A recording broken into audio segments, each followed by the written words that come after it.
Fala pessoal, começando mais uma aula reta final aqui para vocês. E na aula de hoje eu separei mais uma parte do direito penal. Eu já fiz com vocês ao vivo aí o direito penal geral, provavelmente vou fazer mais uma live de direito penal geral. E hoje nessa aula eu vou falar um pouquinho de penal especial.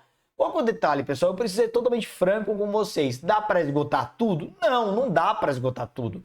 Então, assim, dá para aprender muita coisa nessa aula? Vai dar para aprender muita coisa, pegar alguns detalhes. Eu vou trazer algumas novidades legislativas nessa aula que surgiram, inclusive esse ano, uma delas, outras do ano passado, que podem cair na prova de vocês. São novidades que surgiram após a prova do ano passado. Então, são novidades que tem tudo para cair na prova de agora, de 2023, tanto para investigador quanto para escrivão de polícia, até para perito, também para médico, até para delegado, para outros cargos vai acabar servindo também. Mas eu preciso ser bem claro, eu não vou aprofundar porque não é tempo para isso. A aula reta final é para ir direto ao ponto de forma cirúrgica, tá bom? Vou deixar também material para vocês aqui na descrição desse vídeo. E antes de começar, um recado muito importante também, né? Nós vamos fazer o nosso aulão de véspera. Inclusive, já estou preparando as minhas aulas aí, os demais professores também. Já estou selecionando as minhas reais apostas para caírem nessas provas, tanto de investigador quanto de escrivão, e eu estou me referindo à prova objetiva e discursiva, tá? O ano passado eu acertei até 2 questões da prova discursiva, além de outras da prova objetiva. Então, nesse aulão a gente vai entregar o nosso máximo, o nosso melhor. As inscrições para o aulão presencial já estão esgotadas. Preciso ser bem sincero com vocês, em menos de 24 horas, todas as vagas se esgotaram. Nós tentamos buscar inscrições, uma cadeira a mais ali, mas não dava mais, tá? O local onde nós vamos fazer até por questões de segurança, de conforto dos presentes não permite, então já batemos o número limite, mas estamos abrindo uma exceção, estamos criando uma estrutura aí nova já para gravar e transmitir ao vivo esse aulão de véspera. Então, se você quer assistir, quer ter acesso à transmissão e depois, para quem não puder ficar até o final, não assistir tudo, ou não puder acompanhar ao vivo, ter o aulão gravado, nós vamos deixar o link na descrição para você fazer a sua aquisição. Faça a sua inscrição que eu tenho certeza que vai valer muito a pena. Lembrando que o nosso aulão de véspera é no dia 19, portanto, uma semana antes da prova. Ou seja, você vai ter uma semana inteira para assistir esse aulão, mesmo que seja em partes, até o dia da sua prova, tá bom? Sem mais delongas, vamos lá. Lembrando que esses são os pontos da parte especial do Código Penal, desde os crimes contra a vida, artigo 121 homicídio, é um dos mais cobrados, até lá no finalzinho do Código Penal, artigo 359-T, o último crime lá dos crimes contra o Estado Democrático de Direito. Então, eu confesso para vocês, o edital da PCSP ele é diferente de outros estados, outras polícias civis. Ele é bem maldoso, ele é muito cheio, tem muito crime, tem centenas de crimes aqui no edital de vocês. É muito? É. Se vocês pegarem editais como, por exemplo, Polícia Civil de Santa Catarina, Polícia Civil do Rio de Janeiro, outras polícias, vocês vão ver que eles não cobram todo esse volume de crimes, mas na PCSP muita coisa pode cair aí para vocês. Portanto, aqui eu vou trazer algumas das minhas apostas e eu vou começar pelo homicídio previsto no artigo 121 do Código Penal. Eu acho que vai cair uma questão de homicídio. E vai cair o quê, Diego? Ó, eu tenho 3 apostas pro crime de homicídio. Pode cair privilegiadora, pode cair uma qualificadora, e nós temos novidades na qualificadora, a lei Henri Borel acrescentou uma nova qualificadora, e aí pode brincar com causa de aumento de pena, que eu já vou discutir com vocês, inclusive até caiu na prova oral esse ano, né, que foi do concurso do ano passado, mas a prova oral foi feita em 2023, então eu acho que eles podem cobrar na prova objetiva. Vamos entender? Homicídio todo mundo sabe, né, matar alguém, pena de reclusão de 6 a 20 anos, pena alta. Claro, qual é o bem jurídico tutelado aqui? É a vida extrauterina. Aquela pessoa que nasceu com vida já pode ser vítima do crime de homicídio. Como eu disse, não é aula para aprofundar, não é aula para explicar o crime do absoluto zero, é aula para ser cirúrgico naquilo que eu acho que realmente será cobrado na prova de vocês. Agora vamos lembrar das causas de diminuição. O parágrafo 1º, ele traz aquilo que nós chamamos de homicídio privilegiado. E eu quero aqui trazer uma noção boa para vocês, porque é um tema bom até para cair na prova escrita. Vamos lembrar que no ano passado, na prova escrita, se eu não me engano foi de investigador, acho que foi de investigador, não lembro agora, investigador ou escrivão? Foi escrivão, lembrei, foi escrivão. Caiu lá o furto privilegiado e perguntaram quais os requisitos e quais as consequências. Aqui eles podem cobrar de vocês quais as espécies de furto privilegiado, de homicídio privilegiado e qual a natureza jurídica. Olha só, eu cobraria isso numa prova escrita. Qual a natureza jurídica do homicídio privilegiado e quais as hipóteses? Pontos, são 3 hipóteses. Qual é a natureza jurídica? É simples, quando perguntarem para vocês qual é a natureza jurídica, estão perguntando a qual gênero pertence, a qual grupo pertence aquele instituto jurídico. E o que é o parágrafo Primeiro, uma causa de diminuição de pena. É só isso. A natureza jurídica é que é uma causa de diminuição de pena. Agora, quais são as 3 espécies? Vamos lá, vamos lá. Ó, nós temos aqui, ó, se o agente comete o crime impelido por motivo de, primeira espécie, relevante valor social. Relevante valor social aqui, ó, é a primeira espécie. Segunda espécie, relevante valor moral. E terceira espécie é tudo isso aqui, ó, sob o domínio de violenta emoção, logo em seguida, a injusta provocação da vítima.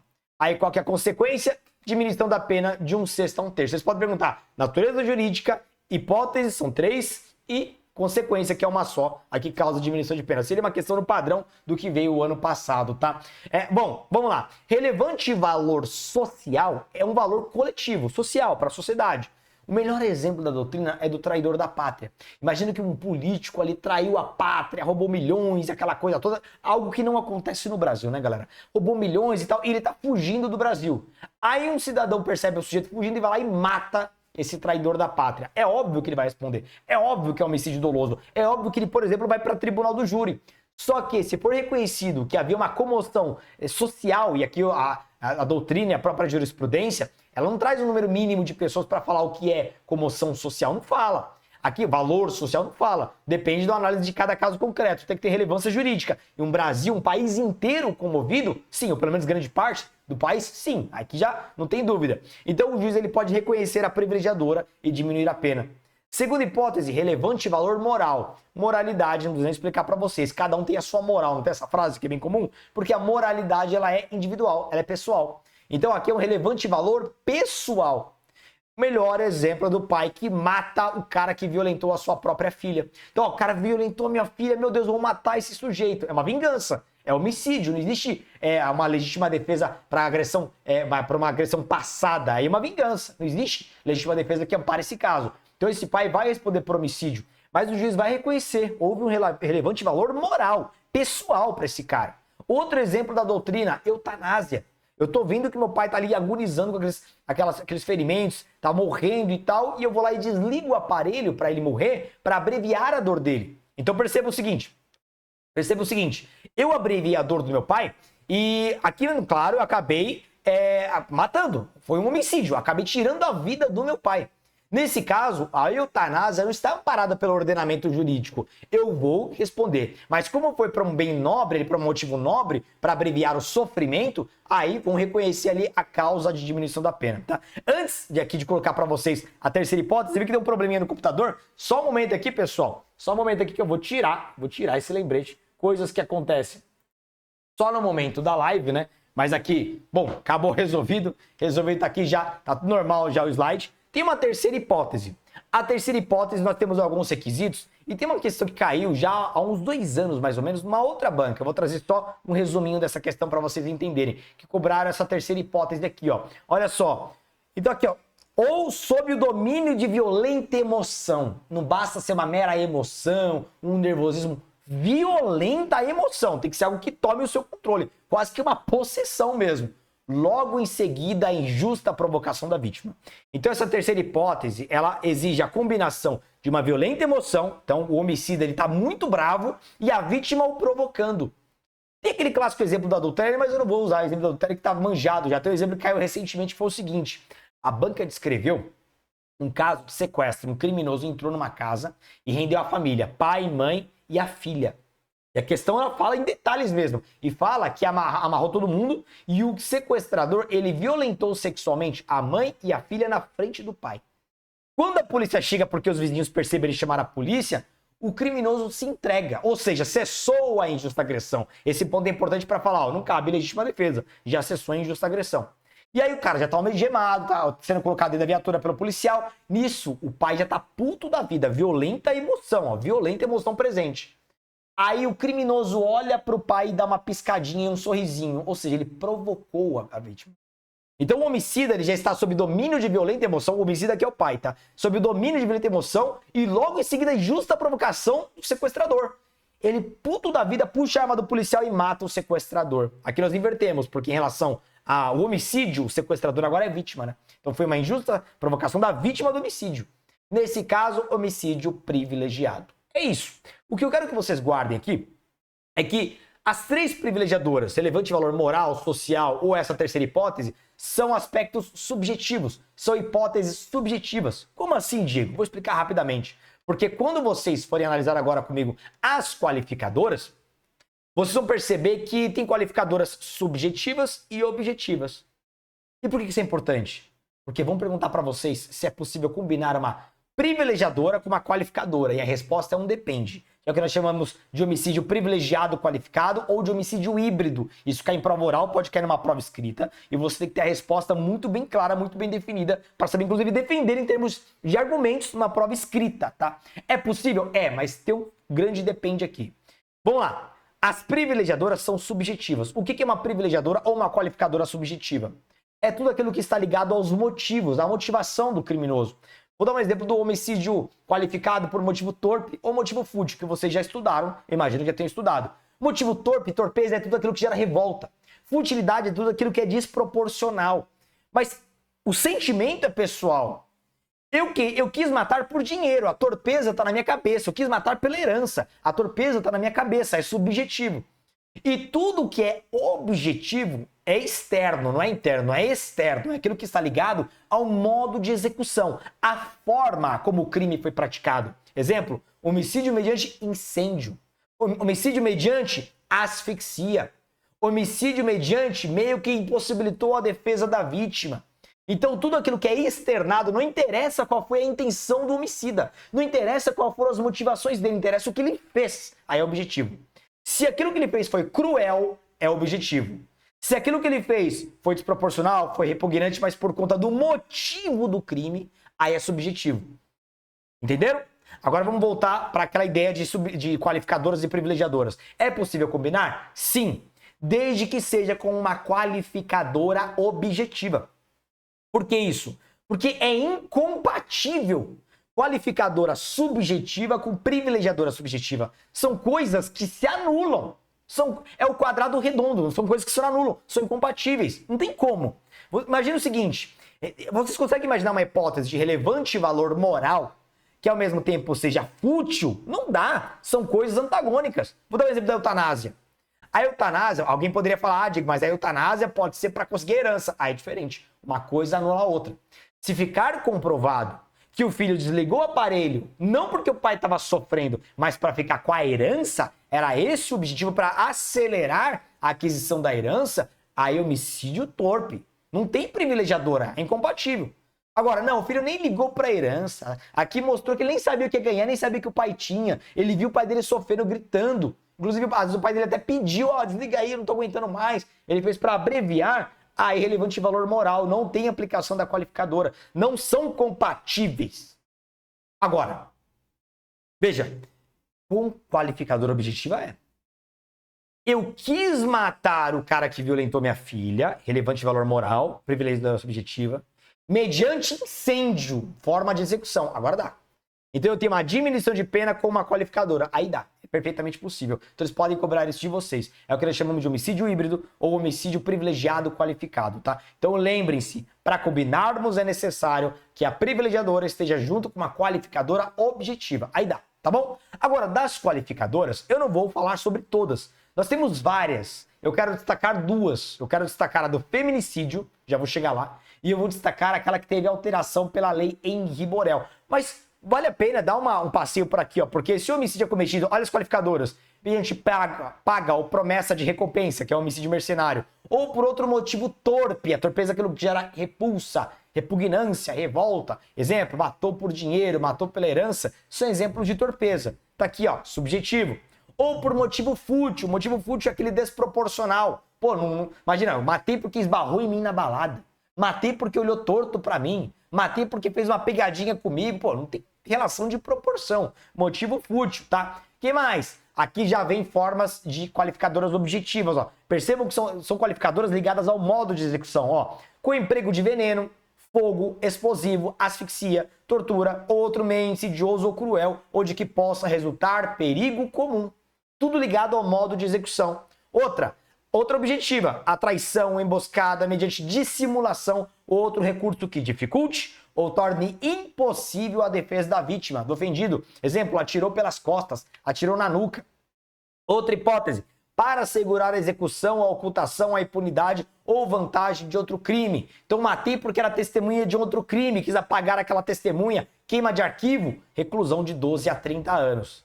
Essas daqui eu não vou gastar tempo com elas. Elas podem cair? Pode, mas se cair eu sei que vocês vão acertar. Aluno meu tem que acertar isso aqui. Seja aluno do Academia DP, do Elite DP, ou até do gratuito aqui que eu já falei de homicídio. Agora, vamos reforçar um pouco mais daquilo que eu acho que vai cair. Mas antes, olha o tipo de questão que vem aqui pra vocês. Olha o tipo de questão. Olha essa questãozinha aqui, ó. Até cortou um pedacinho, mas eu vou ler pra vocês. VUNESP, ó. Hércules havia cometido um crime de roubo e ficou sabendo que Medusa foi testemunha. Acabei de falar. Foi testemunha ocular desse delito. Assim, resolve tirar a vida de Medusa. Crime este que veio a executar pessoalmente mediante disparo de arma de fogo. Nessa situação hipotética, considerando apenas estas informações, segundo o Código Penal, é correto afirmar que Hércules cometeu o crime de... Aí nós acabamos de aprender, né? Se é para ocultar outro crime, o que é isso? Homicídio qualificado. Mas vamos lá. Ó. Homicídio simples, A. B. Homicídio simples com atenuante por ter agido sob o domínio de violenta emoção. O enunciado nem fala isso. Perceba que algumas alternativas ridículas dá para eliminar se você não estiver cansado, não estiver desatento. C. Feminicídio em razão da vítima ser mulher. Não basta só a vítima ser mulher para ser feminicídio. Isso aqui é bom até para vocês não caírem em pegadinha. Já vou destacar o feminicídio. D. Homicídio qualificado por ter agido para assegurar a impunidade de outro crime. Tá certo. Mas olha aí, a E é quase que a mesma coisa da C, ó. Homicídio qualificado em razão de a vítima ser mulher. Isso é feminicídio. Então perceba que mesmo que você esteja em dúvida no feminicídio, só de você ver que tem duas alternativas iguais, com palavras diferentes, já dá pra saber que tá errado. Não tem como ter duas corretas aí. Sobrou uma só, alternativa D, tá bom? Alternativa D. A gente já vai entender essa questão do feminicídio agora, tá? Pra não cair em pegadinha, vou lembrar, vamos lá, vamos repetir. O feminicídio não basta que a vítima seja mulher. Tudo bem, é um requisito. Só é vítima de feminicídio a mulher. Homem pode ser vítima de feminicídio? Não. Ah, digo, mas meu professor da faculdade... Não viaja.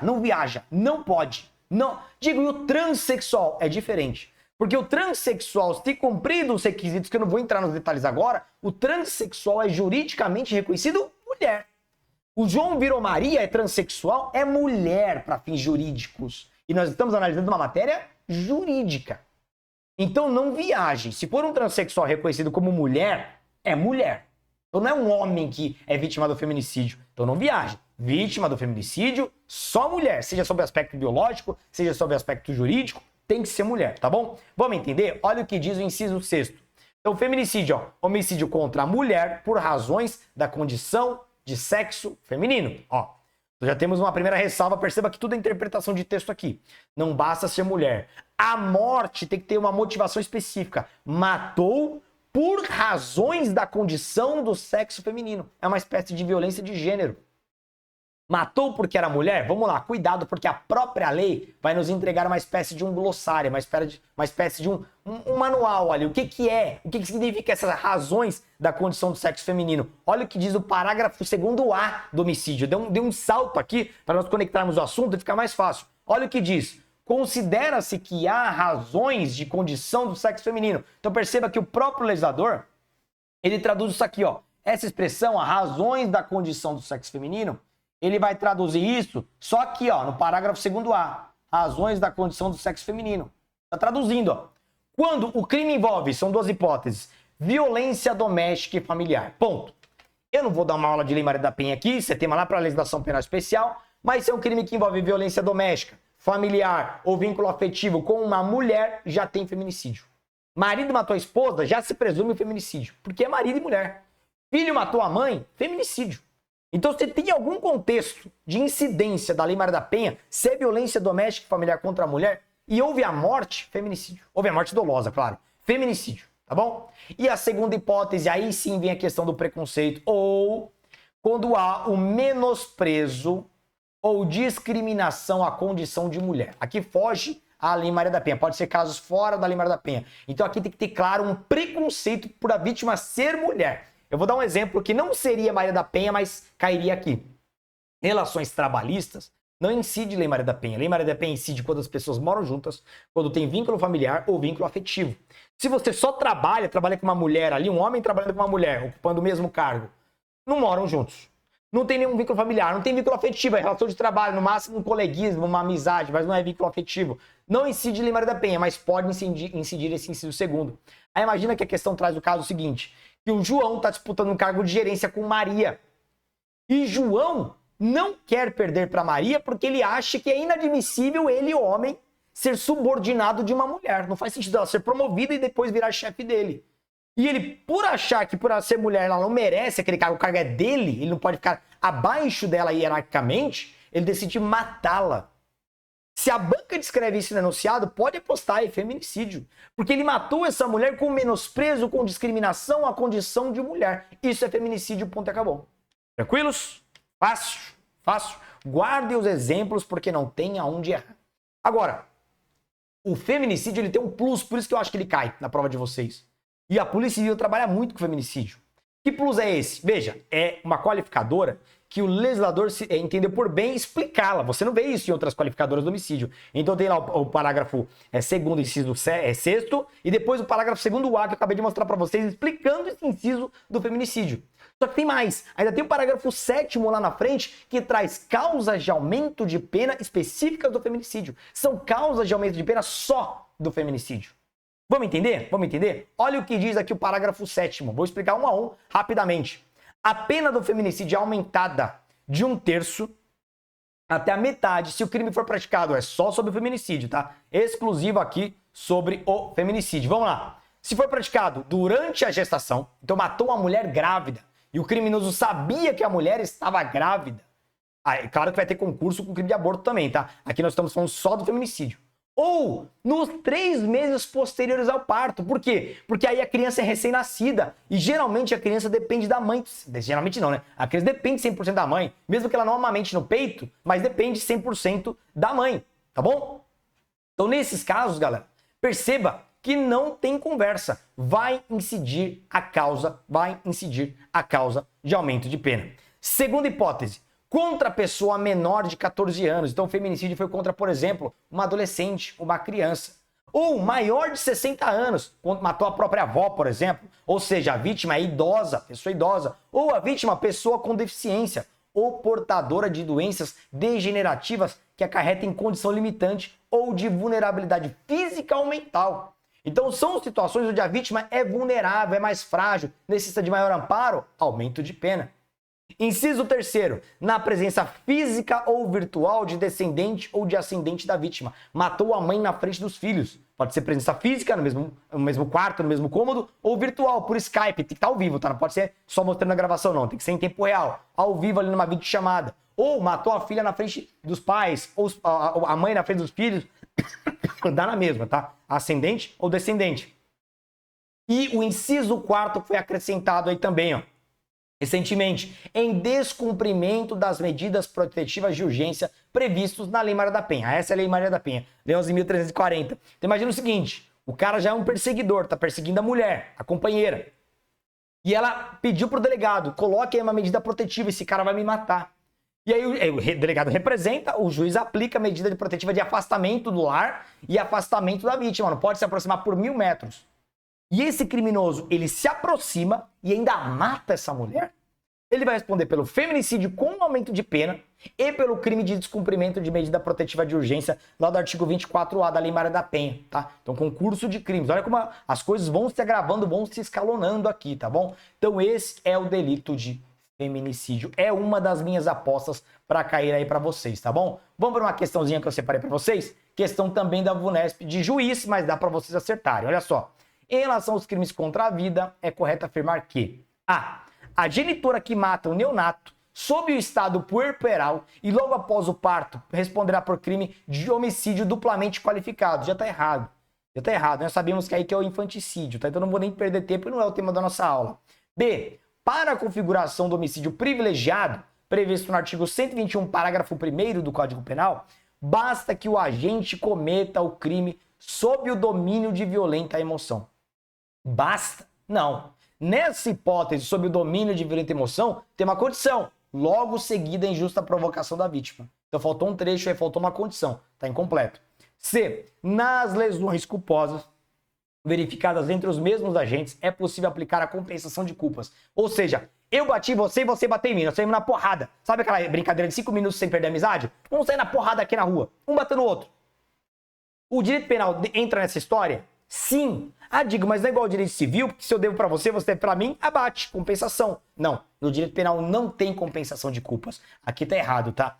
D, o feminicídio, agora específico do que nós estamos estudando. O feminicídio previsto no artigo 121, parágrafo 2º, inciso 6º do Código Penal, exige que o crime seja praticado contra a mulher por razões da condição do sexo feminino, envolvendo, aí vem, já descreve, ó, violência doméstica ou familiar, ou menosprezo ou discriminação à condição de mulher. Então, a própria alternativa, ela liga ao inciso 6º do parágrafo 2º do artigo 121 com o parágrafo 2º-A, que vem ali a explicação do feminicídio. Está correto, correto. Eu acho que é assim mais ou menos que vai cair na prova de vocês, tá bom? Cobrando ali o feminicídio. E o agente que pratica autolesão responderá por crime de lesões corporais com atenuação à pena de 1/3 a 2/3 e depender da natureza da lesão. Ó, vamos lá. O agente que pratica autolesão, galera, tá batendo em si mesmo, responderá pelo crime de lesões corporais. Já tá errado. A autoagressão, via de regra, não é crime por conta do princípio da alteridade. Não é crime, ponto. E apagou, e acabou, tá bom? Além disso, temos mais duas qualificadoras do homicídio. O inciso 7º, que eu não vou explicar agora, o inciso 7º é a qualificadora do homicídio funcional contra agentes de segurança pública, aos seus parentes mais próximos. Então estudem o inciso 7º. O inciso 8º, ele é relativamente novo, vem em 2019. Tá aí, ó, com emprego de arma de fogo de uso restrito ou proibido. Então veja bem, matar alguém com arma branca não qualifica. Matar alguém com arma de fogo de uso permitido não qualifica. O que qualifica é arma de fogo de uso restrito, ou seja, aquelas de grosso calibre, restrito às Forças Armadas, às polícias, forças de segurança pública, ou proibido, que nem polícia pode usar, porque geralmente quem usa esse tipo de arma são mercenários, são assassinos. Exemplo, vou imaginar, pegar meu celular, deve estar aqui próximo, deixa eu ver. Tá aqui, ó, meu celular.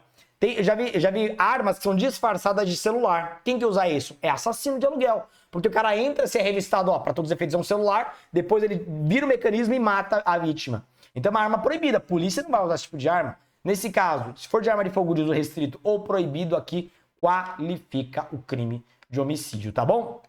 Agora o que eu queria falar para vocês é da lei Henri Borel.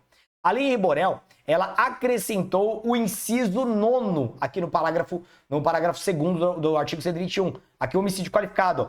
Qualifica o crime de homicídio se ele for praticado contra menor de 14 anos, reclusão de 12 a 30 anos. Menor de 14 anos. Digo, mas esse menor de 14 anos, se você sabe, eu poderia saber que a vítima era menor de 14 anos, já era. Por exemplo, imagina esses caras saem matando em porta de escola, que eles sabem que é ensino fundamental. Ah, mas eu não sabia. Claro que sabia. Ou pelo menos tinha condições, só tinha criança ali. Então você sabe. Por conta da lei Henri Borel. Vocês lembram do caso do menino Henri Borel, do Rio de Janeiro ali. A mãe sabia, não fez nada. O padrasto, vereador Jairinho, lá matou o menino, espancado e tudo mais. Aquela coisa toda. Então por conta dele, que era uma criança, menor de 14 anos, portanto, nesse caso aqui agora é qualificadora. Agora, Diego, por que esse ponto é importante? Por que você acha que isso vai cair? Ó, vamos lá. A lei Henri Borel já acrescentou essa qualificadora. Então isso aqui é decoreba. Se for homicídio contra menor de 14 anos, qualificadora. Não vou ficar repetindo isso. Só que aqui é parecido com o feminicídio. Vai vir o parágrafo 2º-B, que já vou explicar para vocês, que vai trazer causa de aumento de pena dessa qualificadora. Só que o grande problema aqui, que muita gente confunde até hoje, é o que diz o parágrafo 4º do Código Penal. Porque se vocês pularem para o parágrafo 4º e no vademecum de vocês, o parágrafo 4º ele traz causa de aumento de pena no homicídio culposo e doloso. Olha só, no homicídio culposo, a pena é aumentada de 1/3 se o crime resulta de inobservância de regra técnica de profissão, arte ou ofício, ou se o agente deixa de prestar imediato socorro à vítima, ou não procura diminuir as consequências do seu ato, ou pode para evitar a prisão em flagrante. Aqui no final, que é o que nos interessa, sendo doloso, que é o caso do homicídio qualificado, o homicídio, tá aqui, ó, a pena é aumentada de 1/3 se o crime é praticado contra pessoa menor de 14 anos, que eu risquei, no Código Penal não está riscado, ou maior de 60 anos. Qual que é o detalhe? Aqui tem o menor de 14 anos. Digo, foi você que riscou, lá no Código Penal não está realmente riscado. E agora? É qualificadora? É aumento? Os dois? O que eu faço? Não dá para ser os dois. Aqui o legislador comeu bola. Preste atenção em mim agora. O legislador comeu bola. Porque se o legislador ele traz a mesma hipótese e agora ele passa a falar que é qualificadora, ele tinha o dever de revogar a hipótese anterior. E ele esqueceu. É comum. Galera, essa prática legislativa é ruim. A técnica dos nossos parlamentares, deputados, senadores, é ruim, é fraca. E por vezes passa esse tipo de situação. Quando isso acontece, quando vem uma nova lei que versa sobre o mesmo assunto tratado em lei anterior, que era o caso desse parágrafo 4º, só que muda a natureza, muda alguns aspectos, acontece o que nós chamamos de revogação tácita. Em outras palavras, esse trecho que eu risquei do parágrafo 4º é um trecho revogado tacitamente. Hoje, o homicídio doloso contra menor de 14 anos não é mais causa de aumento de pena. Porque se for aumento de pena mais qualificadora, seria um bis in idem, uma dupla punição pelo mesmo fato. Não é tema dessa aula de hoje. Isso é tema dos direitos humanos. Mas lá nos direitos humanos, vocês aprendem que é proibido uma única pessoa ser punida 2 ou mais vezes pelo mesmo fato. Se eu aplico aumento de pena e qualificadora pela mesma hipótese, matar alguém menor de 14 anos, é uma dupla punição pelo mesmo fato. Não pode. Então, hoje, matar alguém menor de 14 anos é somente qualificadora, não é mais aumento de pena. Tá bom? Beleza? Para não errar mais isso. Isso pode cair em objetiva, escrita e prova oral. Prova oral caiu. Prova oral caiu. Vamos lá para as causas de aumento de pena, então, dessa hipótese de homicídio qualificado. Vamos lá, olha o parágrafo 2º-B.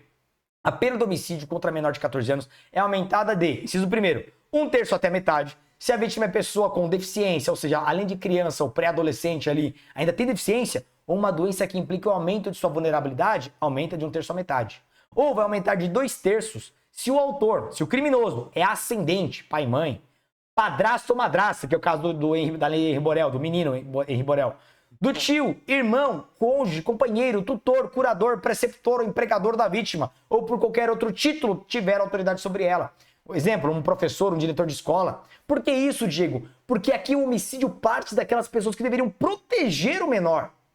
Claro que aumenta a reprovação. Pô, o padrasto, a professora, o tutor, o curador, o tio deveria cuidar do menor e mata o menor dolosamente, aumenta a pena, tá bom? Então aqui nós temos as causas de aumento de pena, é a minha aposta, a lei Henri Borel, tá bom?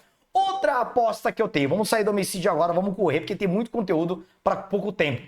Outro tema que eu acho que deve cair, faz tempo que não cai isso, mas é a lesão corporal. Só que a lesão corporal, vamos lembrar, a lesão corporal tá lá no artigo 129 do Código Penal, e o Código Penal não fala, o Código Penal não fala expressamente, mas tranquilamente, pessoal, aqui, ó, deixa eu anotar pra vocês, aqui o caput, pra quem não sabe o que é caput, deve colocar essa curiosidade, ó, caput, tem gente que não sabe o que é, normal. Caput significa em latim, cabeça, é cabeça em latim. É o início, todo artigo tem o seu início, caput, que é o preceito primário, e o preceito secundário é a pena. Aí abaixo disso vem parágrafos, incisos, alíneas, letras e por aí vai. Então quando eu falar que é o caput do artigo, é o início do artigo. Guarda isso, caput é cabeça, tá? Então o caput do artigo 129, ele traz a lesão leve. Isso aqui é lesão leve, tá? Lesão corporal leve. A lei não fala, mas é pacífico. Aqui é lesão leve. O que eu acho que vai cair, como a Vunesp já cobrou muitos anos atrás, ela sempre cobrava isso, é tentar confundir o candidato das hipóteses de lesão corporal grave e gravíssimo, tá? Porque grave e gravíssimo, a grave tá no parágrafo 1º. Aqui a pena sobe, é uma qualificadora. E veja, o Código Penal, ele fala lesão corporal grave. Ele fala lesão corporal grave.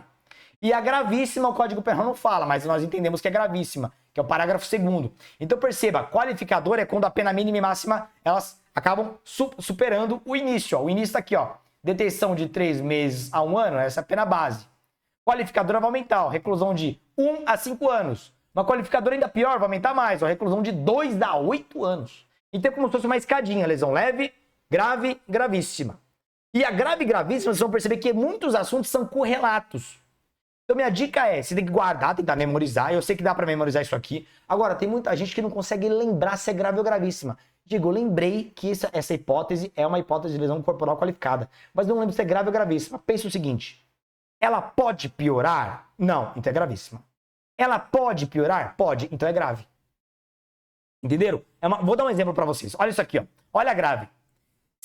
O melhor exemplo é o inciso 1º, aqui mais cai. Tá aqui, ó. Inciso 1º das duas. Se resulta incapacidade, e aqui também, ó, incapacidade. Agora aqui, ó, para as ocupações habituais, é algo genérico. E por mais de 30 dias, ó, mais de 30 dias. Aqui não, aqui é permanente. Sem data para voltar, permanente. E aqui, ó, não é para as ocupações habituais, é para o trabalho, que fica mais específico e mais grave. Dá para piorar isso aqui? Não, então é gravíssimo. Esse aqui dá para piorar, porque esse aqui é só por mais de 30 dias. Poderia ser pior, poderia ser para sempre. Esse aqui é só para as ocupações habituais. Por exemplo, um bebê que mama no peito, imagina que ele é agredido e não consegue mais beber, mamar no peito. Tem que tomar soro. Lesão corporal grave, porque uma hora isso vai acabar. Vai ser por mais de 30 dias, mas não é permanente. Ele vai ter cura, mas é uma ocupação habitual. Um cara que apanha e não consegue ir para academia por mais de 45 dias ali. Ele não consegue ir para academia, era algo que ele tinha, era uma ocupação habitual. Qualifica, mas é grave. Poderia ser pior? Poderia, mas ele vai voltar. Não, o cara agora ele foi aposentado, porque ele trabalhava ali com as mãos, ele era um escritor, digitava e tudo mais, e por conta das lesões corporais ele teve as mãos ali, por exemplo, inutilizadas, ele não consegue mais trabalhar na profissão dele. Permanentemente, gravíssima. Vamos para outra hipótese. Perigo de vida. Aqui só a mera probabilidade. Houve um mero perigo de vida. Olha como dá para piorar. Enfermidade incurável. Aqui não tem cura mais. Essa aqui é o melhor, ó. Debilidade. Muita gente, quando cai isso aqui em concurso, acha que é gravíssima. Mas, galera, debilidade significa uma redução, é algo parcial. Debilidade, porque a galera olha a segunda palavra, permanente. Mas é para sempre, Diego. Tudo bem, é para sempre, mas é uma mera redução da capacidade. Eu vou dar um exemplo. Debilidade permanente de membro, sentido ou função. Vamos pegar o exemplo do membro. Um braço. É debilidade. Agora, olha a gravíssima. Aqui é perda, ou seja, uma amputação. Ou inutilização, ou seja, não funciona mais do membro, sentido ou função. Olha como muda. Eu sou professor. Imagina que eu sou professor de uma escola presencial. Eu uso a lousa, escrevo e tal. E eu sou agredido de tal forma que eu não consigo mais levantar meu braço mais do que 90 graus. Houve uma debilidade permanente, meu braço nunca mais vai voltar. Mas houve uma debilidade, é parcial, porque eu não consigo usar parte dos meus movimentos. Eu consigo usar até 90 graus, escrever um pouco na lousa ali. Nesse caso, lesão corporal grave. Não digo, você apanhou de tal forma que você teve o braço amputado ou inutilizado. Ele só está pendurado, mas eu não consigo mais movimentá-lo. Perdi os movimentos, é gravíssimo. Então perceba que é uma correlação entre grave e gravíssimo em cada uma das hipóteses, onde você precisa ler, memorizar, e se na hora você esquecer, tenta sempre se lembrar. Essa hipótese dá para piorar? Se a resposta for não, é gravíssima. Se a resposta for sim, é porque é grave, tá? Então minha aposta, lesão corporal, continua sendo aqui essa ideia de lesão corporal leve, grave ou gravíssima, tá bom? Lembrando para quem chegou depois, se você chegou depois e quer participar do nosso aulão de véspera, que vai acontecer no dia 19 de novembro, uma semana antes da aplicação das provas de investigador e escrivão, vou ter que falar para vocês, as vagas presenciais estão esgotadas. Porém, nós abrimos vagas agora para transmissão ao vivo e depois a posterior gravação até a data. Você vai poder ficar com a gravação ali o tempo que você quiser, mas eu digo até a data da prova, porque depois disso vai perder um pouco o sentido do aulão de véspera, tá? Então, por uma semana ali, você vai conseguir assistir, vai ser útil para você na prova. O link para quem quer se inscrever para o aulão de véspera virtual, vou deixar aqui na descrição do vídeo, tá bom? Então clica aí. E também para você que tá perdido nessa reta final, não tem um preparatório de qualidade, vou deixar aqui para vocês a recomendação do nosso curso, Academia DP, que é o curso mais personalizado para cada um dos cargos, já está totalmente atualizado, completamente atualizado para esses editais, tá bom? E é o que mais aprova proporcionalmente aí na PCSP. Quer ser nosso aluno? O link também está na descrição, onde eu inclusive esgoto todos esses e muitos outros crimes aí da parte especial do Código Penal. Beleza? Vamos para uma outra aposta. Outro crime que vira e mexe e cai na Polícia Civil, em qualquer Polícia Civil, não só de São Paulo, é o furto, não é segredo para vocês. Só que o furto nós tivemos alterações recentes. Nós tivemos uma nova qualificadora e aumento de pena dessa qualificadora. É uma qualificadora que puxa, que faz remissão de outra qualificadora. É uma coisa de louco. Fizeram um labirinto no crime de furto. Isso veio quando, Diego? Em 2021. Então é algo recente. Vamos colocar aqui na tela. Furto, artigo 155, mas nós tivemos acrescido os parágrafos 4b e 4c da Lei 14.155 de 2021. E esse parágrafo 4b, ele é uma nova qualificadora de outra qualificadora. Olha que louco, vocês vão entender isso. Olha o que diz. A pena de reclusão de 4 a 8 anos. E multa. Se o furto mediante fraude, então não é qualquer hipótese, é a qualificadora do furto mediante fraude. Quando vocês estudam as qualificadoras do furto, tá? Que ali no parágrafo 4º, o parágrafo 4º começa com as qualificadoras do furto. Lá no parágrafo 4º tem o furto mediante fraude, que tem pena de 2 a 6 anos. 2 a 6 anos. Então é uma qualificadora. Então o parágrafo 4b cria uma qualificadora da qualificadora. Ele aumenta as balizas da pena de 4 a 8 anos de multa. Se ocorrer o furto mediante fraude nas seguintes condições, vamos lá. Se ele é cometido por meio de dispositivo eletrônico, computador ou celular, ou informático, conectado ou não à internet ou à rede de computadores, com ou sem violação de mecanismo de segurança, ou seja, você pode ter invadido o computador da vítima, ou não, você tinha acesso, você tinha sim, você não invadir. Ou a utilização de programa malicioso, ou seja, você instalou um vírus que te permitiu acesso. Perceberam? Ou você invade, ou você já tem acesso, ou você instalou um dispositivo, um vírus que te permitiu acesso, ou por qualquer outro meio fraudulento análogo, ou seja, o legislador reconhece que ele não é onisciente, que ele não vai conseguir prever todas as possibilidades. Então ele deixa uma fórmula genérica ali, ó, se for qualquer outro meio fraudulento que inventarem amanhã, encaixa aqui também. Vai ter a pena de 4 a 8 anos. Então veja, furto mediante fraude é aquele furto mediante enganação. Você engana a vítima para ela desproteger o próprio patrimônio e você vai lá e furta. Se você faz isso por meio informático ou de computador, aí vai ter pena de 4 a 8 anos. Essa é uma nova qualificadora de uma qualificadora. E o parágrafo 4C vai trazer causas de aumento de pena dessa qualificadora. Olha que louco. Tá aqui, ó. Olha o 4C. A pena prevista no parágrafo 4B, então é específico dessa hipótese, considerada a relevância do resultado gravoso, ou seja, o juiz vai analisar o caso concreto se é relevante. Tá aqui, ó. Poderá ter a pena aumentada de 1/3 a 2/3 se o crime é praticado mediante a utilização de servidor mantido fora do território nacional. Então o cara tá praticando crime de outro país com servidor para capturar essas informações, esses dados da vítima, de outro país. Por que aumenta a pena? Porque vai ser muito mais difícil investigar, porque depende de carta rogatória, muito mais difícil prender, muito mais difícil julgar, dá muito mais trabalho por questões internacionais, questões diplomáticas, questões de competência, e por isso aumenta a reprovação do criminoso, merece aumento de pena. O inciso segundo, aumenta-se de 1/3 ao dobro se o crime é praticado contra idoso ou vulnerável. Galera, as maiores vítimas desse tipo de crime é a pessoa idosa. Minha mãe é uma pessoa idosa, ela tem um pouco mais de 60 anos e é impressionante como minha mãe clica em todo tipo de vírus. Já cansei de falar pra ela, pelo amor de Deus, para, ela clica em tudo. E ela defende. Não digo, mas aqui falou que se eu clicasse e fizesse uma pesquisa, eu ia ganhar 500 mil reais. Pô, mãe, só nasceu ontem, pelo amor de Deus. Ah, não, digo, mas eu queria 500 mil reais. Eu fico olhando pra aquele e falando, não é possível, cara. Não é possível. Brincadeiras à parte, mas isso acontece mesmo, tá? Então, galera, as maiores vítimas são vítimas idosas, tá bom? Essa é minha aposta para o crime de furto. Digo, dos crimes contra a dignidade sexual, tem alguma aposta? Tenho. Que é o crime aqui de importunação sexual do artigo 215A. Por quê? Esse crime não é difícil de entender não, tá? Mas é porque ele era uma contravenção penal. Ele era contravenção penal, em 2018 ele virou crime. Ele passou a ter o status de crime. Vamos entender? Porque ele, na verdade, é uma espécie de crime subsidiário. Se não avançar, se não for tão grave a ponto de ser o crime de estupro, por exemplo, de 213, 217A, vai cair aqui de forma subsidiária no 215A, tá bom? Vamos lá. Praticar contra alguém e sem a sua anuência, ou seja, a vítima não quer, ela não concordou. Ato libidinoso com o objetivo de satisfazer a própria lascívia ou a lascívia de terceiro. Reclusão de 1 a 5 anos. E olha a frase que deixa claro que é um crime subsidiário. Se o ato não constitui crime mais grave. Veja, aqui é o caso de que você vai satisfazer a própria lascívia ou a lascívia de terceiro praticando algum ato ali, entre aspas, libidinoso, mas que não chegue a configurar um crime mais grave, um crime 213 ou do 217A. Vou dar um exemplo. Pode não ter contato físico, tá? Pode ou não ter contato físico, mas não vai ter ali o ato sexual em si. Mas pode não ter contato físico. Vamos dar um exemplo de um caso que não tem contato físico. É o caso do sujeito que fica se masturbando ali. Tem um caso do sujeito que ficou se masturbando no ônibus e ejaculou na vítima. Esse crime. Ele não dá ter ejaculado não, tá? Só o fato de se masturbar para satisfazer olhando para a vítima ali, em público, já cai nesse crime aqui. Outro muito comum, o famoso... Pô, me fugiu a palavra agora.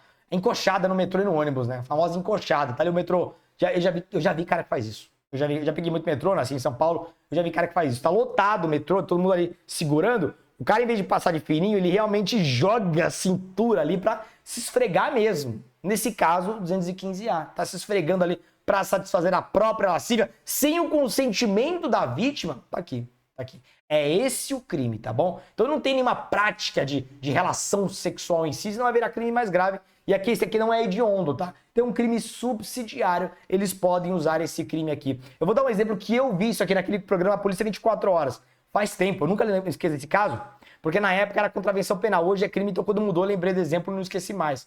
que a mulher acionou a polícia porque ela estava na porta da loja Americanas, numa rua, num centro de uma cidade lá, e ela sentiu um negócio estranho, meio molhado. Quando ela olha pra trás, tinha um cara, a mulher de calça jeans normal, o cara lambendo a bunda dela. Coisa...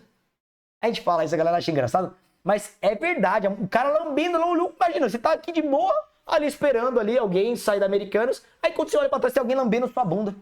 Aí a mulher olhou, entrou em pânico, começou a gritar, aí populares cataram o cara ali, prenderam ele, seguraram até a polícia chegar. Crime do 215A. Crime do 215A, tá bom? Tranquilos? Diego, esse crime aqui já caiu em concurso? Já. Vou trazer uma questão para vocês aqui, que apesar de ter sido de juiz de direito, é VUNESP. Vamos entender, olha que questão interessante. Vamos pegar os detalhes, olha só. Tícia, examinador não tem criatividade. Quando não é Tício, é Tícia. Tícia, de 16 anos, há 2 anos namora Caio. Olha a idade. Ó, já vou matar a pegadinha aqui, 16 anos. Ela pode namorar? Pode.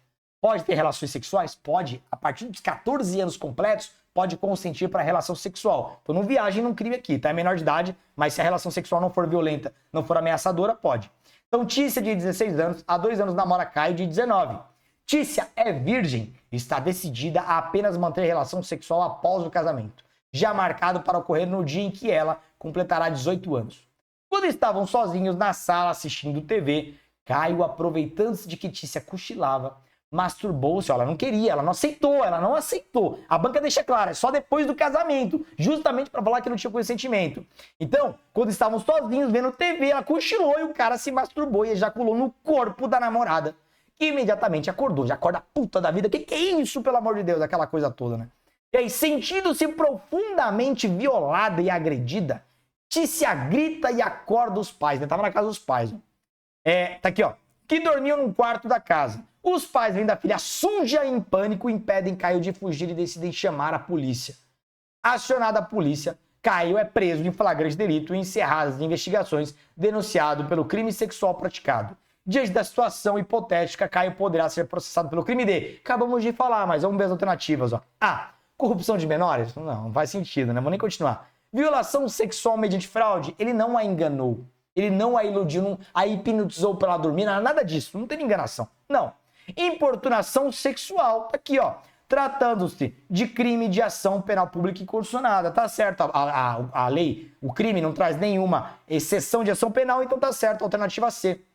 E as outras trazem casos mais graves, que eu não vou nem ler. Vocês já sabem que são casos mais drásticos, crimes hediondos, que não seria o caso, que é um crime subsidiário, é um crime em reserva. Então é dessa forma que cai aqui. Eles vão contar uma historinha para você falar se vai ou não se encaixar.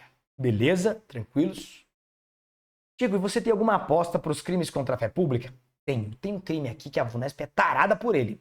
Que é o crime, galera, de falsificação de documento público. Primeiro, você não pode confundir falsificação de documento público com falsidade ideológica. Mas eu não vou explicar essa diferença aqui agora, porque eu não quero confundi-los. Não sabe a diferença? Lá na Academia DP eu explico, tá? Tem os 2 crimes, no final do segundo eu explico, tá tudo certo. O que eu acho que vai cair aqui é o crime equiparado. Vamos entender? Vamos lá, a modalidade equiparada de documento público. O crime de falsificação é aquele que, óbvio, você falsifica um documento emitido por um órgão público. Exemplo, falsificação de um RG, de um CPF, de uma certidão de nascimento, entra tudo aqui, ó. Falsificar no todo ou em parte documento público ou alterar documento público verdadeiro. Então, vou dar um exemplo para você. A pessoa quer se passar por alguém mais jovem. Isso acontecia muito no futebol, né? O cara tem ali 25 anos e quer passar que tem 18. Aí ele falsifica a data de nascimento ali no RG. Falsificação de documento público, ele mudou a forma. Se for pedir uma segunda via do RG dele lá no poupa-tempo, vai vir correto. Então ele falsificou a forma, o pedaço de papel. Aqui, ó. Se o agente é funcionário público e comete o crime prevalecendo-se do cargo, ainda tem aumento de pena. Mas não é aqui que eu quero chegar. Porque tem o crime do 297, que é a falsificação de documento público, e um crime que tem a pena menor, que é o 296, o crime anterior, que é a falsificação de documento particular. Só que tem alguns casos que o documento, apesar de ser particular, ele gera efeitos de direito público. E por isso, o legislador decidiu equipará-lo. Tá aqui, ó, parágrafo 2º. Vocês vão perceber que são documentos com natureza privada, documentos particulares, mas que eles vão se enquadrar no crime de falsificação de documento público. E é aqui que a banca derruba. Vamos entender? Olha lá. Para efeitos penais, equiparam-se a documento público, né? Para efeitos penais. Veja, aqui é decoreba, mas tem 2 que tem pegadinha. Tem 2 que tem pegadinha que são os mais cobrados. Mas aqui você tem que decorar. Emanado de entidade paraestatal, tem que decorar. Título ao portador ou transmissível por endosso, essa é pegadinha, já vou explicar. 3. As ações de sociedade comercial, ou seja, ações de empresas. É empresa privada, mas como tem ali a questão da fé pública e todo impacto público na economia, documento público para fins penais. Livros mercantis, livros de empresa, é privado, é particular, mas tem efeitos de direito público. E o quinto, que é a última pegadinha, o testamento particular. Aqui é decoreba, não adianta ficar explicando, você vai ter que decorar, mas os que mais caem em concurso é o título ao portador ou transmissível por endosso. Vou falar qual é a maior pegadinha que eu vi até hoje, o que pode cair de pior disso aqui, e o testamento particular. Vou explicar isso aqui também. O título ao portador ou transmissível por endosso tem que tomar cuidado, porque se ele perder essa característica de, por exemplo, transmissibilidade por endosso, eu sei que é um conceito de direito empresarial, relaxa, eu sei que você vai ter dificuldade em entender aqui, relaxa que eu vou explicar com calma. Mas se ele perde essa característica do endosso, ele volta a ser documento particular, tá bom? Então ele vai cair no 296, não é mais no 297. Mas o que é endosso? Vamos lá, primeiro vamos entender um exemplo ou dois exemplos aqui de título ao portador ou transmissível por endosso. Cheque, nota promissória, são dois exemplos. Mas vamos pegar o cheque, faz tempo que ninguém mais usa, né? Hoje em dia não se usa mais. Mas, bom, eu usei cheque. No meu início da minha vida adulta eu usei cheque. E o que é o cheque por endosso? O que acontece é o seguinte, não sei se você sabe, mas se você dá um cheque em branco para alguém, a pessoa vai acabar com a sua vida. Se você coloca o valor, a pessoa vai sacar aquele valor ali, apresentando na boca do caixa. Se você quer mais segurança, você pode cruzar e nominar o cheque. O que é isso? Você passa 2 riscos no cheque, está cruzado. Isso significa que a pessoa só pode pegar aquele cheque e o valor dela ser depositado em conta. Porque se for um criminoso, vai descobrir quem foi, porque vai ter um rastro, vai cair numa conta, não dá para trocar por dinheiro. Então por isso que você cruza o cheque, é uma forma de garantir a segurança. E você pode nominar, eu quero que esse cheque seja sacado só por João da Silva com tal RG. Então só o João da Silva apresentando no banco pode pegar o dinheiro, ou no caso do endosso, no caso do cheque cruzado, pode transferir aquele dinheiro para a própria conta, só. Então o que é o endosso? É o Joãozinho que está com aquele cheque que deve para Maria passar o cheque para Maria. Então ele faz o endosso no verso do cheque, ele escreve o endosso ali. Isso era muito comum antigamente, a galera de hoje em dia não vai saber o que é. Mas como aqui a maioria tem mais de 30 anos, que eu sei, que estuda para PC, eu sei que vocês vão saber do que eu tô falando. Então o que acontece? O endosso não é eterno. Aí imagina que o João passa para Maria, faz o endosso, tudo à mão. Aí a Maria passa para o Pedro Pedro para a Tereza, aí vai passando. Chega uma hora que encheu o verso daquele cheque. Aí eu digo, não posso grampear um A4 e fazer um anexo? Não. A partir do momento que não cabe mais, o último que receba o endosso é o que vai ter que sacar.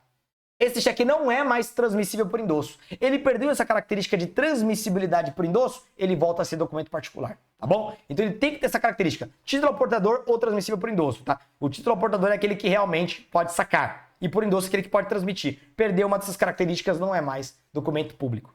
E o testamento particular, essa é a maior casca de banana que eu já vi dos crimes contra a administração, contra a fé pública, perdão. E muita gente erra até hoje. Cai muito no TJ de São Paulo, mas se cair na PC vai derrubar muita gente. Por quê? Porque eles vão colocar da seguinte forma: assinale a alternativa que apresenta documento público para fins penais. Aí aparece lá, testamento particular. A galera leiga pula essa. Ah, não, isso aqui particular é óbvio que é uma alternativa ridícula, eu vou pular para a próxima. E erra, porque era correta. Você tem que entender que o testamento particular, ele sempre, é diferente do cheque, ele sempre será documento público. Sempre. Não tem exceção? Não. Sempre. Por quê? Porque ele gera efeitos de direito público. Como é que funcionam os efeitos de direito público? Aqui eu vou ter que explicar um pouco de direito das sucessões, direito civil. Mas eu quero que você entenda, porque eu não quero que você decore. Se você decorar com essa avalanche de informações que você tem até a reta final, até o dia da prova, você vai se esquecer. Então eu quero que você entenda, porque na hora da prova, se cair algo, você vai conseguir raciocinar e chegar à resposta. Qual que é o detalhe? A partir do momento que alguém morre, incide um princípio que nós chamamos de princípio Saizini. Quem é do direito vai saber. O que é o princípio Saizini? No momento da morte é que a herança é transmitida. Diego, então e o formal de partilha, o inventário, o juiz? Não, isso é uma mera formalidade que a lei exige para ninguém fraudar o patrimônio, pegar dinheiro e patrimônio dos herdeiros, tá? Mas a transmissão, o direito, surge no momento da morte. Então, qual que é o detalhe? Esse direito surge e o cara que vai morrer, ele tá para morrer, ele pode fazer um documento, um cartório ou um documento particular. O testamento nada mais é do que a manifestação da vontade da pessoa sobre a disposição do patrimônio dela pós-morte. Para quem que eu vou deixar parte da minha herança? Eu digo parte, porque 50% são dos herdeiros necessários, não tem como você mexer naquilo. Mas os outros 50% eu, Diego, posso direcionar minha herança. Eu posso fazer um testamento que eu vou direcionar tudo para caridade quando eu morrer, esse 50%. Eu posso. Então imagina o seguinte exemplo. Imagina que um pai está em estado terminal, ele tem 5 filhos. E ele tem um preferido. Ele sabe que 50% vai ser distribuído igualmente entre aqueles filhos. Ele já é viúvo, não tem mulher, só tem os filhos.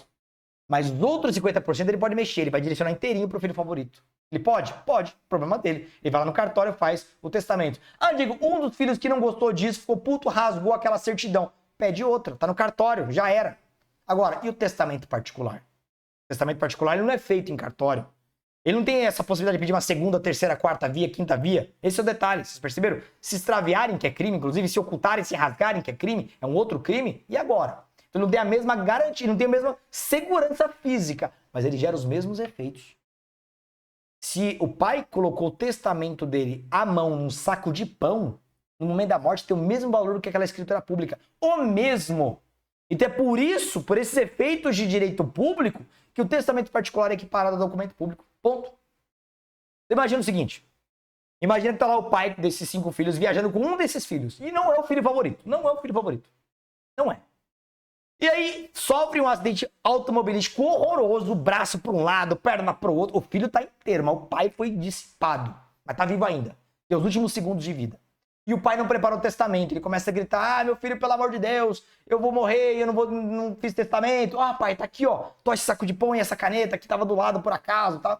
E o pai, que perdeu o braço esquerdo, mas por sorte era destro, começa a escrever: olha, eu vou dividir minha herança e tal, e tal, e tal, e vou deixar os 50% disponível para, não para você, Joaquim, mas para o seu irmão Pedro. E morre. Joaquim fica puto da vida e ele falsifica aquele saco de pão. Ele se descobre depois. Perceber que foi rasurado e tal. Nesse caso, crime de falsificação de documento público e não de documento particular. Eu já vi a Vunesp cobrando testamento hológrafo para tentar confundir-los. Galera, hológrafo significa manuscrito. É a mesma coisa do particular, só que ele não é digitado no computador, ele é manuscrito, é a mesma coisa. Então pode ser testamento hológrafo, testamento particular, testamento chinês, holandês, testamento feito na Bahia, no Paraguai, Salvador, São Paulo. É documento público para fins penais, ponto e acabou. Para você não errar esse tipo de pegadinha, tá bom? Tranquilos? E uma última aposta, e claro, essa aqui não é a minha única aula da parte especial, eu pretendo gravar outras da parte especial para vocês, mas uma outra aposta que eu tenho muito forte é o crime de peculato. Eu não vou aprofundar no peculato, porque o peculato ele tomaria muito tempo, mas eu quero que vocês entendam que o peculato ele tem várias modalidades. Ele tem o peculato apropriação, o peculato desvio, o peculato furto, o peculato culposo, o peculato mediante erro de outrem. Dessas 5 modalidades, 4 delas estão no mesmo artigo, 312. Então tem a pena alta. E uma delas, tirando o culposo tem a pena baixa. E uma delas, galera, tem aqui a pena bem menor, que é o peculato mediante erro de outrem. Então eu não vou aprofundar no peculato, tá aqui no 312, eu só vou chamar atenção para vocês para as diferenças, tá? Aqui tá o 312, aqui ó, tem a apropriação, quero destacar para vocês, para quando... Quem é meu aluno, isso aqui tá lá na plataforma, eu aprofundo pra caramba, tá? Mas tem uma apropriação que tá aqui e tem o desvio que tá aqui. Ambos têm pena, ó, aqui é a modalidade 1, aqui é a modalidade 2. Pena de reclusão de 2 a 12 anos e multa. Aí o parágrafo 1º tem o peculato furto. Olha o verbo subtrair aqui, ó. Peculato furto. É a modalidade 3. E o parágrafo 2º tem o peculato culposo. É o único... Olha pegadinha para concurso. É o único crime culposo em todos os crimes contra a administração pública. O único. Aí para vocês, é o único crime culposo dos crimes contra a administração pública. E o parágrafo 3º, ele traz a possibilidade de reparar o dano. Só que aqui você tem que entender o momento processual. Se a vítima paga o que deve, repara o dano antes da sentença irrecorrível, ou seja, antes do trânsito em julgado, extinção da punibilidade. Se após o trânsito em julgado, ou seja, já no cumprimento da pena, só vai diminuir a pena pela metade. Então você tem que decorar isso, porque a banca inverte os momentos, tá? O que mais, Diego? E o peculato mediante erro de outrem, que é outra modalidade, com a pena bem menor, reclusão de 1 a 4 anos. E aí eu fiz para vocês essa tabela que diferencia tudo delas, tá? Justamente porque a minha ideia aqui não é aprofundar no peculato, mas se você guarda as diferenças... Olha, eu acho que a Vunesp não vai ficar mais naquele arroz com feijão de colocar o peculato só a letrinha da lei e comparar com outros crimes da administração pública. Se for comparar peculato, ela vai colocar nas 5 alternativas de peculato, embaralhando as hipóteses. E você vai ter que encontrar aquela que está correta. Então daqui as especificações e as dicas de cada uma das modalidades do peculato que eu aposto que devem cair, tá bom? apostando, é um dos crimes que eu estou apostando que será cobrado na prova de vocês, tá bom? Galera, olha o que caía antes na Vunesp. Eu não acho que isso vai cair mais. 2019, ó. É letra de lei, apropriar-se, o funcionário público. Aqui é o caput do 312. Então aqui já adianto que é o peculato. Mas esse tipo de questão que eu tô falando pra vocês, se cair, toda a prova da Vunesp tem aquelas questões fáceis, aquelas médias e aquelas difíceis, né? Eu não acho que vai cair o peculato já nessas fáceis. Eu acho que vai vir pesado ali pra realmente derrubar a galera, tá bom? Essas são as minhas apostas. Vou deixar o material para vocês. Inclusive, até deixei para vocês aí no material mais questões de peculato. Para você ler a letra da lei, ver a tabela com as diferenças e treinar, ver se você acerta ou não. Vê lá se você acerta ou não ali as modalidades de peculato, tá bom? Lembrando que esses e todos os demais crimes do edital de vocês eu esgoto nos meus materiais escrito e em vídeo lá no Academia DP. O link está na descrição, tenho certeza que ainda vai ajudá-los nessa reta final. Falta pouco tempo para a prova e aquilo que você puder agregar na sua preparação, eu tenho certeza que vai fazer toda a diferença. Lembrando, galera, nosso aulão de véspera, as vagas presenciais estão esgotadas, mas as vagas virtuais, vou deixar o link na descrição para quem quiser adquirir a transmissão / gravação aí do nosso aulão de véspera, beleza? Galera, vou ficando por aqui. Grande abraço, bom dia a todos e até a nossa próxima aula reta final. Até lá!